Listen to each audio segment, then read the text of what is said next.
ముందుగా పల్లీ చట్నీ లేదా శనగిత్తనాల చట్నీ కావాల్సిన పదార్థాలు ఒకసారి చూసుకుందామండి. ఈ కప్పుతో నేను 2 కప్పుల పల్లీలను అయితే తీసుకున్నానండి.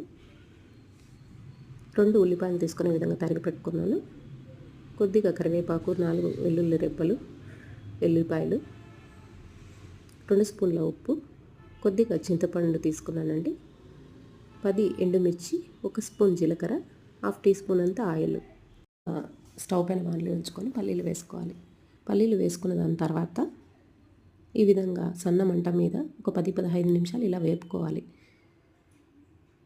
ఈ విధంగా ఈ కలర్ వచ్చేంత వరకు చూసుకొని, మాడిపోకుండా చూసుకొని పక్కన పెట్టుకోవాలి. తర్వాత అదే బాండ్లీని ఉంచుకొని స్టవ్ పైన 1/2 టీ స్పూన్ అంత ఆయిల్ వేసి ఎండుమిర్చి, కరివేపాకు వేసుకొని ఒక 2 సెకండ్లు అలా మాడిపోకుండా చూసుకొని దించుకోవాలి. తర్వాత ముందుగా తీసి పెట్టుకున్న శనగిత్తనాలు తీసుకొని పొట్టు తీసుకొని రోట్లోకి వేసుకోవాలి.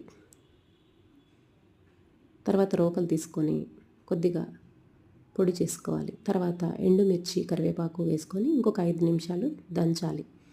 తర్వాత రుబ్బరు గుండు తీసుకొని కొద్దిగా నీళ్ళు, చింతపండు వేసి రుబ్బుకోవాలి. ఈ విధంగా 5-10 నిమిషాలు రుబ్బుకొని